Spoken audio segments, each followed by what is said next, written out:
من الشيطان الرجيم بسم الله الرحمن الرحيم إن الذين تولوا منكم يوم التقى الجمعان إنما استزلهم الشيطان ببعض ما كسبوا وَلَقَدْ عَفَا اللَّهُ عَنْهُمْ إِنَّ اللَّهَ غَفُورٌ حَلِيمٌ۔ یہ سورہ آل عمران کی آیت نمبر 155 ہے۔ اس آیت کریمہ کا ترجمہ یہ ہے: ان الذین، بے شک وہ لوگ جنہوں نے پیٹھ پھیری، تولوا، پیٹھ پھیری، منکم، تم میں سے، یوم التقی الجمعان، اس دن کہ جب دو جماعتیں آمنے سامنے ہوئی، انما استزلهم الشیطان، پختہ بات ہے کہ ان کو پھسلایا شیطان نے، ببعض ما کسبوا، بعض ان کی کمائی کی وجہ سے، وَلَقَدْ، اور البتہ تحقیق، عَفَا اللَّهُ عَنْهُمْ، اللہ نے ان کو معاف کر دیا، ان اللہ، بے شک اللہ تعالی، غفور، بہت زیادہ بخشنے والے، حلیم، تحمل والے ہیں، بردبار ہیں۔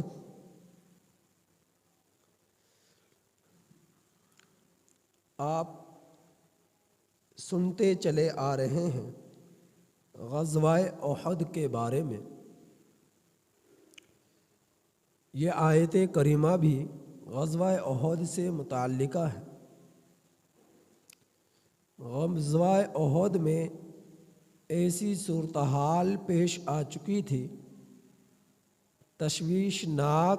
کہ جس کے بارے میں آپ سن چکے کہ دونوں جانبوں سے مشرکین مکہ نے مسلمانوں پر حملہ کر دیا، جس کی وجہ سے 70 افراد کی جانوں کا نذرانہ پیش کرنا پڑا اور بے شمار زخمی ہوئے۔ اللہ کے رسول صلی اللہ علیہ وسلم بھی زخم سے نہ بچ سکے،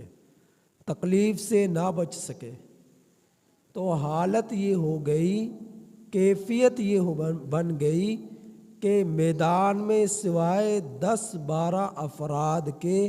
باقی سب کے سب میدان سے بھاگے، پہاڑ کی چوٹی کی طرف ادھر ادھر منتشر ہو گئے۔ اب یہ 10-12 جو تھے یہ لڑتے رہے، لڑنے سے انہوں نے اپنی تلواروں کو نہ روکا اور یہ کافروں کا مقابلہ کرتے رہے۔ باقی جو بھاگ جانے والے تھے ان میں حضرت عثمان بن عفان رضی اللہ تعالی عنہ بھی تھے۔ لیکن ایسی بات نہیں کہ یہ دوبارہ پلٹ کر نہ آئے۔ تو اس بھاگنے والوں میں حضرت عثمان بن عفان رضی اللہ تعالی عنہ بھی تھے، اور حضرت عثمان بن عفان رضی اللہ تعالی عنہ کے متعلق بغض، نفرت اور ان سے بھرپور مخالفت یہ آج کے رافضیوں نے نہیں کی کہ آج کی یہ پیداوار ہے۔ حضرت عثمان بن عفان رضی اللہ تعالی عنہ سے مخالفت کی، بغض کی، یا حسد کی، یا نفرت کی، یہ آج کی پیداوار نہیں ہے، بلکہ یہ اس وقت سے عبداللہ بن سبا یہودی یمنی کی یہ پیداوار ہے۔ یہودی مصری کی، عبداللہ بن سبا یہودی مصری کی یہ پیداوار ہے کہ چونکہ حضرت عثمان بن عفان رضی اللہ تعالی عنہ یہ خلیفہ ثالث تھے اور مصریوں کو ان سے بے حد ان کی مخالفت تھی، بے حد ان سے مخالفت تھی، اور حضرت عثمان بن عفان رضی اللہ تعالی عنہ سے مخالفت و نفرت خصوصاً تھی، خصوصیت کے اعتبار سے، اور باقی صحابہ اکرام رضی اللہ تعالی علیہم اجمعین سے مخالفت عموماً تھی، صحابہ اکرام رضی اللہ تعالی عنہم سے۔ ایک مرتبہ مسجد حرام میں حضرت عبداللہ بن عمر بن خطاب رضی اللہ تعالی عنہ تشریف فرما تھے، اور اس وقت بخاری شریف کے اندر یہ روایت آتی ہے، حضرت عبداللہ بن عمر بن خطاب رضی اللہ تعالی عنہ مسجد حرام میں تشریف فرما ہے، اور لوگوں کا ہجوم آپ کے ارد گرد جمع ہے۔ تو اس وقت صحابہ اکرام میں جس وقت یہ مجمع لگا ہوا، تو آپ سب لوگوں کے ہاں آپ ایک صاحب عزت اور آپ کی عظمت اور آپ کی حیثیت بہت ہی زیادہ لوگوں کے دلوں میں بیٹھی ہوئی تھی۔ تو ایک مصری آیا، اور جب مسجد حرام کے قریب پہنچا تو ایک شخص سے ملاقات ہوئی، پوچھا یہ لوگوں کا ہجوم کس کے پاس لگا ہوا ہے؟ اس نے کہا کہ یہ لوگوں کا ہجوم عبداللہ بن عمر کے پاس لگا ہوا ہے۔ تو پھر وہ گیا اور حضرت عبداللہ بن عمر رضی اللہ تعالی عنہ سے ملاقات کی اور پوچھا آپ کون ہیں؟ تو حضرت عبداللہ بن عمر رضی اللہ تعالی عنہ نے فرمایا کہ میں عمر بن خطاب کا بیٹا عبداللہ ہوں۔ اچھا آپ عثمان، پھر اس نے سوال جواب شروع کیے، آپ عثمان بن عفان رضی اللہ تعالی عنہ کے بارے میں کیا کہتے ہیں؟ عثمان بن عفان کے بارے میں۔ تو حضرت عبداللہ بن عمر رضی اللہ تعالی عنہ نے حضرت عثمان بن عفان رضی اللہ تعالی عنہ کی تعریف کی کہ وہ بہت ہی اچھے انسان تھے اور اللہ کے ہاں بہت ہی مقبول ترین انسان تھے۔ تو ان کی تعریفیں کرنا شروع کی۔ تو پھر اس نے کہا تم کس اعتبار سے اسے اچھا کہتے ہو؟ وہ مصری کہنے لگا تم کس اعتبار سے عثمان بن عفان کو اچھا کہتے ہو؟ تم مجھے یہ بتاؤ کیا وہ غزوہ بدر میں شریک تھا؟ کہ نہیں۔ تو پھر غزوہ بدر اسلام کا سب سے پہلا معرکہ تھا، جب اس میں شریک نہیں تھا تو وہ کس طرح اچھا انسان ہے؟ پھر اس نے دوسرا سوال کیا، اچھا یہ بتاؤ غزوہ احد کی لڑائی میں پشت پھیر کر بھاگنے والوں میں کیا عثمان بن عفان تھا یا نہیں؟ تو حضرت عبداللہ بن عمر رضی اللہ تعالیٰ نے فرمایا کہ ہاں، ان بھاگنے والوں میں عثمان بن عفان بھی تھے۔ پھر کہنے لگا کہ پھر تم کس اعتبار سے عثمان بن عفان کو اچھا کہتے ہو؟ پھر اس نے تیسرا سوال اٹھایا، اچھا تم مجھے یہ بتاؤ کہ جو صلح حدیبیہ ہوئی تھی، بیعت ہوئی تھی حدیبیہ مقام پر، حدیبیہ مقام پر جو بیعت رضوان ہوئی تھی، مجھے یہ بتاؤ اس بیعت کے اندر کیا عثمان بن عفان شریک تھے؟ تو حضرت عبداللہ بن عمر رضی اللہ تعالیٰ عنہ نے فرمایا کہ نہیں، شریک نہیں تھے۔ تو وہ مصری کہا لگاتا ہوا، آوازیں زوردار بلند کرتا ہوا، نعرہ لگاتا ہوا وہاں سے اٹھ کر چلا گیا کہ تم تعریفیں کرتے ہو عثمان بن عفان کی، جبکہ وہ نہ غزوہ بدر میں شریک ہوا اور غزوہ احد میں پشت پھیرنے والوں میں سے تھا، اور بیعت رضوان کے اندر بھی وہ شریک نہ تھا، اور تم کہتے ہو کہ وہ اچھا ہے۔ تم جھوٹ بولتے ہو، تم جھوٹ بولتے ہو۔ یعنی اس قدر اس مصری کے اندر خناسیت اور بغض اور مخالفت و حسد حضرت عثمان بن عفان رضی اللہ تعالیٰ عنہ کے متعلق بھرا ہوا تھا۔ تو حضرت عبداللہ بن عمر بن خطاب رضی اللہ تعالیٰ عنہ نے فرمایا، او مصری ادھر تو آ ذرا میری بات تو سن، اپنے سوالات تو نے کر لیے، اب ذرا ان کے جوابات بھی تو سن کر جا، اب ان کا ذرا جوابات بھی تو سن کر جا۔ تو پھر کیا ہوا، اس مصری کو بٹھایا اور بٹھانے کے بعد فرمانے لگے آپ کا پہلا سوال یہ تھا کہ آپ نے یہ کہا کہ غزوہ احد، غزوہ بدر کے شرکاء میں عثمان بن عفان نہیں تھا، تو ذرا سن میں تجھے بتاتا ہوں وہ کیوں نہیں تھا۔ جب غزوہ بدر کا اسلام کا جو پہلا معرکہ تھا، اس کے اندر جب اللہ کا رسول صلی اللہ علیہ وسلم نے اعلان جہاد کیا اور مسلمانوں نے تیاری پکڑی، تو ان تیاری پکڑنے والوں میں حضرت عثمان بن عفان رضی اللہ تعالیٰ عنہ بھی تھے۔ انہوں نے کھانے پینے کا زاد راہ سامان وغیرہ سارا کچھ اپنے ساتھ لیا، تلوار بھی ساتھ لی، اور جب نبی کریم صلی اللہ علیہ وسلم چل پڑے گھر سے تو آپ صلی اللہ علیہ وسلم کے ساتھ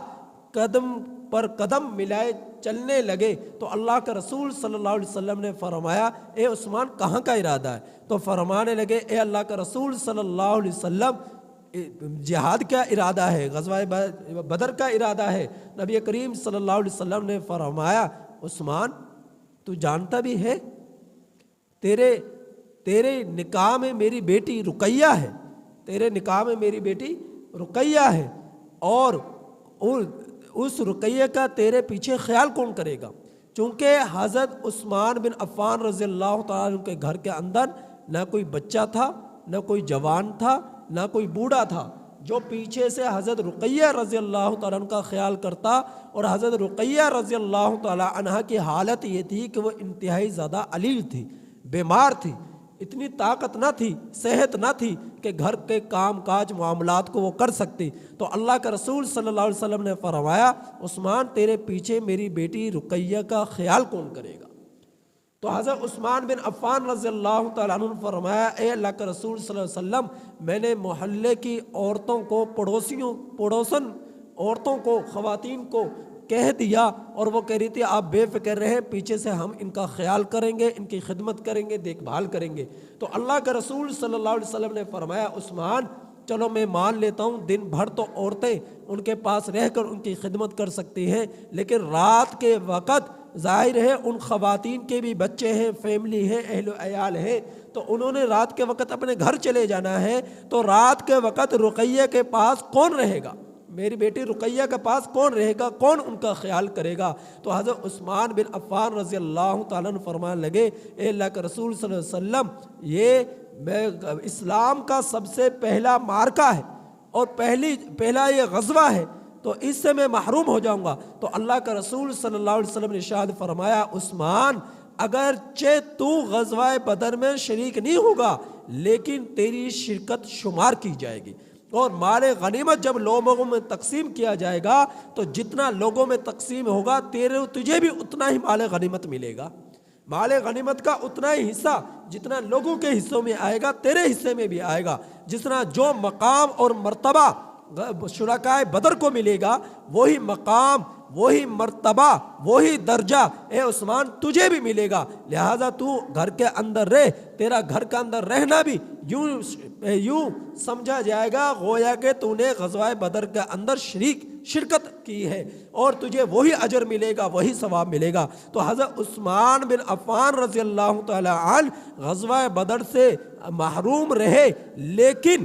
نہ شرکت کے نہ ہونے کے باوجود وہ ایسے ہی ان کی حیثیت تھی جیسا کہ انہوں نے شرکت کی، اور اللہ کے رسول صلی اللہ علیہ وسلم کے حکم پر وہ پیچھے رہے۔ ایسا نہیں تھا کہ وہ جانے کے لیے تیار نہ تھے اور وہ اپنے گھر سے نکلے نہ تھے، بلکہ اللہ کے رسول صلی اللہ علیہ وسلم کا حکم مقدم تھا، اور اللہ کے رسول صلی اللہ علیہ وسلم کے حکم پر ہی آپ جو ہے اہلیہ کی خدمت میں اپنے گھر کے اندر مقیم رہے اور سفر جہاد کے لیے نہ نکلے۔ تو یہ بات آپ کی کہنی یہ بالکل سراسر غلط ہے، بے بنیاد ہے کہ حضرت عثمان بن عفان رضی اللہ تعالیٰ عنہ غزوہ بدر کے لیے اپنے گھر سے نہ نکلے تھے، یا انہوں نے تیاری نہ پکڑی تھی، یا انہوں نے شرکت نہ کی تھی۔ اور ہوا بھی ایسا ہی، جب غزوہ بدر کو میں فاتح بن کر مسلمان جب واپس پلٹے تو اللہ کے رسول صلی اللہ علیہ وسلم ابھی مدینہ میں پہنچے نہ تھے کہ آپ صلی اللہ علیہ وسلم کو راستے میں خبر دے دی گئی کہ آپ صلی اللہ علیہ وسلم کی بیٹی حضرت رقیہ لخت جگر رضی اللہ تعالی عنہا اس دنیا سے پردہ فرما گئی، دنیا سے پردہ فرما گئی ہیں، اور آپ کو قبر میں اتارا جا چکا تھا اور جو ہے تختیاں اوپر لگائی جا چکی تھی۔ نبی کریم صلی اللہ علیہ وسلم اس تشریف لائے، مٹی ڈالے جانے کے قریب تھی تو حضرت عثمان بن عفان رضی اللہ عنہ نے فرمایا، اے اللہ کے رسول صلی اللہ علیہ وسلم اگر آپ کی اجازت ہو تو آپ کو چہرہ دکھا دیا جائے۔ تو نبی کریم صلی اللہ علیہ وسلم نے ارشاد فرمایا، میری بیٹی رقیہ جو ہے میں اسے اپنے رب کے سپرد کر چکا، اب کل قیامت کے دن ہی ملاقات ہوگی، اب کل قیامت کے دن ہی ملاقات ہوگی۔ تو آپ صلی اللہ علیہ وسلم کی لخت جگر بیمار تھی، علیل تھی، اور اتنی علیل تھی کہ غزوہ بدر سے ابھی مدینہ پہنچے نہ تھے تو پہنچنے سے پہلے ہی خالق حقیقی سے جا ملی۔ تو اللہ کے رسول صلی اللہ علیہ وسلم کے حکم پر حضرت عثمان بن عفان رضی اللہ تعالی عنہ غزوہ بدر میں شرکت نہ کر سکے تھے، لیکن ان کی حیثیت ایسی ہی تھی جیسا کہ شرکائے بدر کی تھی، وہی اجر، وہی ثواب، وہی مال غنیمت جتنا جتنا انہیں ملا حضرت عثمان بن عفان رضی اللہ تعالیٰ عنہ کو بھی دیا گیا، اور اجر بھی ملا، ثواب بھی ملا، اور شرکائے بدر میں ان کا شمار بھی ہوا۔ تو یہ بات آپ کی کہنا بالکل غلط ہے کہ حضرت عثمان بن عفان رضی اللہ تعالیٰ عنہ شرکائے بدر میں شریک نہ تھے، شرکائے بدر میں شریک نہ تھے۔ رہا آپ کا دوسرا سوال کہ آپ نے یہ کہا کہ حدیبیہ کے میدان میں غزوہ احد میں حضرت جو ہے عثمان بن عفان رضی اللہ تعالیٰ عنہ جو ہے میدان چھوڑ کر بھاگ گئے، تو کیا تو نے قرآن کریم کی اس آیت کو نہیں سنا؟ قرآن کریم کی اس آیت کو نہیں سنا؟ یہی آیت جو میں نے آپ حضرات کے سامنے تلاوت کی، حضرت عبداللہ بن عمر بن خطاب رضی اللہ تعالیٰ عنہ نے اس آیت کریمہ کو پڑھ کر سنایا کہ ان الذین تولوا منکم، بے شک وہ لوگ جنہوں نے تم میں سے پیٹ پھیری، یوم التقى الجمعان، جب دو جماعتیں جس وقت آمنے سامنے ہوئی، ایک جماعت مشرکین مکہ کی اور ایک جماعت مسلمانوں کی، جو نبی کریم صلی اللہ علیہ وسلم کی معیت میں جو ہے احد مقام پر آئے کافروں سے لڑنے کے لیے، تو یہ دو جماعتیں تھیں، ایک جماعت مشرکین اور کافروں کی تھی اور ایک جماعت مسلمانوں کی تھی۔ تو اللہ تعالیٰ فرمایا کہ جس وقت تم میں سے پشت پھیری، کہ جب دو جماعتوں کو آمنا سامنا ہوا، انما استزلهم الشیطان، بے شک ان مسلمانوں کو شیطان نے پھسلایا، ان کے اپنے عمل کی کمائی کی بنا پر۔ کمائی کیا تھی کہ جبل رمات پہ ٹھہرنا تھا، تو اختلاف رائے غلط فہمی کی بنا پر کچھ صحابہ میدان میں اتر آئے اور 10 کے قریب وہاں موجود رہے، تو اس کی بنا پر یہ غلط فہمی اختلاف رائے جو ڈالی، یہ شیطان نے ان کو پھسلایا اور ان کے اندر جو ہے غلط فہمی میں ان کو مبتلا کر دیا، جس کی بنا پر فتح جو مل چکی وہ دوبارہ ظاہری شکست میں تبدیل ہوئی، اور اللہ تعالیٰ نے اس ظاہری شکست کو دوبارہ حقیقی فتح کے اندر تبدیل کیا۔ تو اللہ تعالیٰ نے فرمایا کہ پشت ان کو پھسلایا شیطان نے، یعنی کہ وہاں سے میدان چھوڑ کر بھاگے، میدان چھوڑ کر بھاگے۔ تو اللہ تعالیٰ فرما رہے وَلَقَدْ عَفَا اللَّهُ عَنْهُمْ، اللہ نے البتہ تحقیق، لام بھی تاکید کا، قد بھی تاکید کی، بات کو یقین دہانی پکا پختہ کر کر بتلانے کے لیے لام آیا، قد آیا، اور بتلایا کہ عفا اللہ عنہم، اللہ نے ان کو معاف کر دیا، اللہ نے ان کو معاف کر دیا۔ جب عثمان بن عفان بھی بھاگنے والے میں تھے اور شیطان نے ان کو پھسلایا، وسوسہ ڈالا، اور یہ بظاہر وہاں میدان سے بھاگے لیکن دوبارہ واپس پلٹ کر بھی آئے تھے، لیکن ان کا بھاگنا یہ شیطان کا ان کو پھسلانا تھا، ان کے اندر وسوسہ ڈالنا تھا۔ تو فرمایا کہ یہ بھی ان کا لفظ آیا، انما استزلهم الشیطان، وہاں بھی ان بات کی پختگی کے لیے آیا، بات تاکید کے لیے آیا کہ شیطان نے، پختہ بات ہے کہ ان کو شیطان نے پھسلایا۔ تو اور یہ بھی پختہ بات ہے اور یہ بھی پکی ٹھکی بات ہے کہ اللہ نے عفا اللہ عنہم، ان کو معاف کر دیا، اللہ نے ان کو معاف کر دیا۔ جب اللہ نے ان کو معاف کر دیا جو پشت پھیر کے بھاگنے والے تھے، تو تم کون ہوتے ہو ان کو برا بھلا کہنے والے؟ تم کون ہوتے ہو ان کی مخالفت کرنے والے؟ تو حضرت عبداللہ بن عمر رضی اللہ تعالیٰ عنہ نے اس مصری کو جس کے اندر بغض صحابہ تھا، جس کے اندر نفرت عثمان تھی، یہ جواب دیا اور فرمایا ان اللہ غفور حلیم، کہ بے شک اللہ تعالیٰ بخشنے والے ہیں اور جو ہے بردبار ہیں۔ تو اللہ تعالیٰ نے تو ان کی مغفرت کر دی، ان کی بخشش کر دی، تو تم کون ہوتے ہو ان کو برا بھلا کہنے والے؟ تو تیسرا سوال اس نے یہ کیا تھا کہ کیا جب بیعت رضوان کی گئی تھی حدیبیہ مقام پر، کیا اس بیعت کے اندر عثمان شریک تھے؟ تو لمبی تفصیل کی بہت زیادہ ہے صلح حدیبیہ کی۔ تو نبی کریم صلی اللہ علیہ وسلم 1500 صحابہ کرام کی معیت میں، تقریباً 1500 صحابہ کرام کی معیت میں جب نبی کریم صلی اللہ علیہ وسلم کو خواب نظر آیا عمرے کا، تو نبی کریم صلی اللہ علیہ وسلم سن 6 ہجری کے اندر جو ہے، سن 6 ہجری میں عمرے کے ارادے سے صحابہ اکرام کے ساتھ مکہ المکرمہ کی طرف سفر کیا، اور وہاں پر حدیبیہ مقام پر آ کر پڑاؤ ڈالا اور اپنے ایک قاصد بھیجا کہ ہم عمرہ کے قریشیوں سے عمرے کی اجازت مانگی جائے، مکے والوں سے عمرے کی اجازت مانگی جائے، لیکن انہوں نے اس قاصد کو بجائے اجازت دیتے ان کا اونٹ پکڑ کر ذبح کر دیا، اور بڑی مشکل سے وہ قاصد جو ہے وہاں سے جان بچا کر وہاں سے واپس نبی کریم صلی اللہ علیہ وسلم کے پاس آئے۔ اس کے بعد مکہ کے کئی جو ہے ایک لوگ جو ہے بات چیت کے لیے نبی کریم صلی اللہ علیہ وسلم کے پاس آئے، لیکن بات کا بتنگڑ انہوں نے بنایا اور کسی طرح بات نہ بنی۔ تو پھر مشورے کے بعد یہ بات طے ہوئی، حضرت عمر رضی اللہ عنہ کے بارے میں آیا کہ ان کو بھیجا جائے اور مکہ والوں سے بات کرے، لیکن جب بات نہ بنی تو یہاں تک کہ سب صحابہ کرام کا یہ مشورہ آیا کہ حضرت عثمان بن عفان رضی اللہ تعالیٰ عنہ چونکہ نرم گو ہے اور جو ہے ان کے اندر صبر زیادہ ہے، غصہ کم ہے، تو یہ نرم دل ہے، تو ان کو بھیجا جائے، اور ان کے تعلقات بھی مکہ والوں سے زیادہ اچھے ہیں، تو ان کو بھیجا جائے۔ تو حضرت عثمان رضی اللہ تعالیٰ عنہ کو پھر بھیجا گیا، اور حضرت عثمان رضی اللہ تعالیٰ عنہ کو انہوں نے کہا کہ آپ عمرہ کر لیں، آپ کے لیے اجازت ہے، لیکن نبی کریم صلی اللہ علیہ وسلم اور باقی صحابہ کو اجازت نہیں ہے۔ تو حضرت عثمان رضی اللہ تعالیٰ عنہ نے فرمایا کہ جب تک اللہ کے رسول صلی اللہ علیہ وسلم عمرہ نہیں کریں گے میں عمرہ نہیں کر سکتا، میں بھی عمرہ نہیں کروں گا، میں کس طرح عمرہ کر سکتا ہوں جبکہ میرا نبی عمرہ نہ کرے؟ تو حضرت عثمان رضی اللہ تعالیٰ عنہ نے عمرہ نہ کیا، لیکن انہوں نے حضرت عثمان رضی اللہ تعالیٰ عنہ کو وہاں روک لیا، اور یہ افواہیں اڑ گئی کہ حضرت عثمان بن عفان رضی اللہ تعالیٰ عنہ کو شہید کر دیا گیا۔ تو پیچھے سے پھر اللہ کے رسول صلی اللہ علیہ وسلم نے بیعت کی تمام صحابہ اکرام سے حضرت عثمان بن عفان رضی اللہ تعالی عنہ کے خون کا بدلہ لینے کے لیے، اور پھر آپ صلی اللہ علیہ وسلم نے تمام صحابہ اکرام کے ہاتھوں کو بیعت کے لیے ایک دوسرے کے اوپر رکھا، اور نبی کریم صلی اللہ علیہ وسلم نے ایک ہاتھ اپنی طرف سے اور ایک ہاتھ حضرت عثمان بن عفان رضی اللہ تعالیٰ عنہ کی طرف سے رکھا کہ یہ میرا ہاتھ عثمان کا ہاتھ ہے اور یہ میرا ہاتھ ہے۔ تو اس کے عثمان بھی اس بیعت میں شریک ہے کہ اب ہم یہاں سے کافر مشرکین مکہ سے حضرت عثمان بن عفان رضی اللہ تعالیٰ عنہ کے خون کا بدلہ لیے بغیر واپس نہ جائیں گے۔ تو اس بیعت کے اندر اللہ کے رسول صلی اللہ علیہ وسلم اپنے ایک دست مبارک کو حضرت عثمان بن عفان رضی اللہ تعالیٰ عنہ کا دست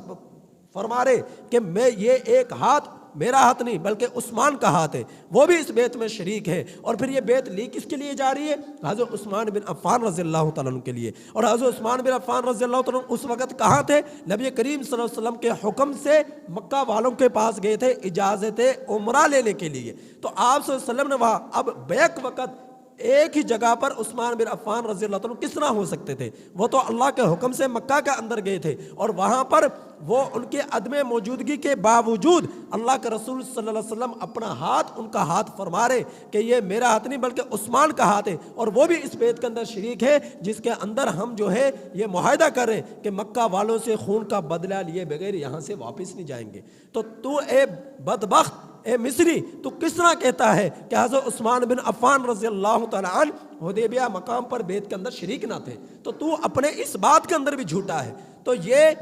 رافضیت یہ آج کی پیداوار نہیں ہے، بلکہ عبداللہ بن سبا یہودی مصری جو تھا وہ اس کا موجد ہے، مصر کا رہنے والا، اس نے اس کی ابتدا کی۔ تو ان صحابہ اکرام کے بارے میں بغض رکھنا، مخالفت کرنا یہ آج کی پیداوار نہیں ہے، بہت پہلے سے صحابہ اکرام کے دور سے ہی چلی آ رہی ہے۔ تو اللہ تعالیٰ نے تمام صحابہ اکرام کو معاف کیا، اور حضرت عثمان بن عفان رضی اللہ تعالیٰ عنہ خلیفہ ثالث ہیں۔ پہلے خلیفہ حضرت ابو بکر صدیق رضی اللہ تعالیٰ عنہ، دوسرے خلیفہ حضرت فاروق اعظم رضی اللہ تعالیٰ عنہ، تیسرے خلیفہ حضرت عثمان بن عفان رضی اللہ تعالیٰ عنہ۔ اور حضرت عثمان بن عفان رضی اللہ تعالیٰ عنہ وہ شخصیت ہے کہ اللہ کے رسول صلی اللہ علیہ وسلم نے فرمایا کہ پہلی بیوی جو ہے حضرت ام کلثوم رضی اللہ عنہ تھی، ان کا انتقال ہو گیا، دوسری بیٹی کا بھی نکاح دے دیا حضرت عثمان بن عفان رضی اللہ عنہ کو، اور ان کا نام رقیہ تھا، وہ ان کا بھی انتقال ہو گیا۔ تو اللہ کا رسول صلی اللہ علیہ وسلم نے ارشاد فرمایا، اے عثمان میں تجھ سے اتنا راضی ہوں، اگر میری 100 بیٹیاں بھی ہوتی تو یہ کے بعد دیگرے وہ بھی تیرے نکاح میں دے دیتا۔ اللہ کے رسول صلی اللہ علیہ وسلم اس قدر خوش تھے حضرت عثمان رضی اللہ عنہ سے، اور ان کو جو ذوالنورین،